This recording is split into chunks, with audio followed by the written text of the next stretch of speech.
বিশ্বের সবচেয়ে জনবহুল রাষ্ট্রের নির্বাচন যেন এক বিশাল ধর্মযজ্ঞ।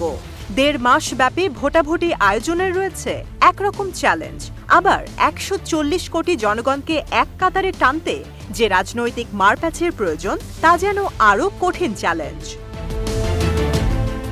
বুথ ফেরত ভোটারদের প্রশ্ন করা হয়েছিল, কি দেখে সরকার নির্ধারণ করছেন তারা।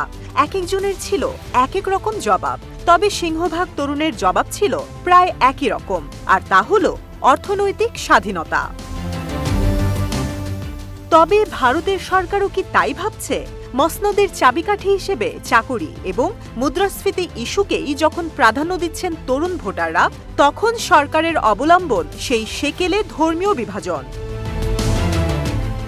বিজেপি সরকারের মুসলিম বিদ্বেষ নিয়ে বিরোধীদের রয়েছে একাধিক অভিযোগ। তখনই এই পালে হাওয়া লাগে যখন খোদ প্রধানমন্ত্রী নরেন্দ্র মোদীকে চিঠি দেয় নির্বাচন কমিশন, সতর্ক করে ঘৃণাবাচক বক্তব্য এড়িয়ে যেতে। সত্যিই কি তবে ধর্মীয় বিদ্বেষমূলক বক্তব্য দেন মোদী? বিষয়টি খতিয়ে দেখেছে কাতার ভিত্তিক গণমাধ্যম আল জাজিরা। নির্বাচন শুরুর পর থেকে মোদীর প্রতিটি বক্তব্য পর্যবেক্ষণ করেছে তারা। খুঁজে পেয়েছে মুসলিমদের বিরুদ্ধে প্রধানমন্ত্রীর ৪টি অমূলক অভিযোগ। এপ্রিলের ২১ তারিখে রাজস্থানে এক বক্তৃতায় নরেন্দ্র মোদী বলেছেন, কংগ্রেস ক্ষমতায় এলে যাদের সন্তান বেশি তারাই হবে সম্পদশালী।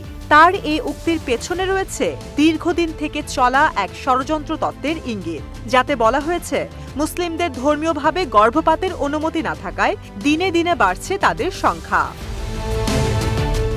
তবে এ তথ্য পুরোপুরি সত্য নয়। ভারতে মুসলমানদের জন্মহার হিন্দুদের চেয়ে বেশি হলেও দুই গোষ্ঠীর মধ্যকার ব্যবধান কমেছে দ্রুত।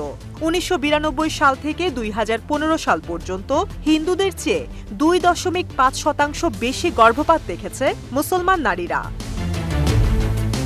আরেকটি জনসভায় প্রায় একই রকম বক্তব্য করেন মোদী। তিনি বলেন, কংগ্রেস ক্ষমতায় এলে হিন্দুদের সম্পদ ছিনিয়ে নিয়ে তা বিলিয়ে দেবে তাদের ভোট ব্যাংক মুসলমানদের মাঝে। তাতে করে দিনে দিনে আরও ক্ষমতাবান হবে সম্প্রদায়টি। মে মাসের ১২ তারিখে আরও একটি বিতর্কিত দাবি করেন মোদী। তিনি বলেন, পিছিয়ে পড়া জনগোষ্ঠীদের সব চাকরি ছিনিয়ে নিচ্ছে মুসলমানরা। তবে এ দাবিও প্রশ্নবিদ্ধ। পিউ রিসার্চ সেন্টারের তথ্য মতে, ধর্মের কারণে নয় বরং অবস্থানগত প্রতিকূলতার কারণেই তৈরি হয় পিছিয়ে পড়াদের তালিকা, এবং ভারতে এ তালিকার ৪৩% মানুষই মুসলমান।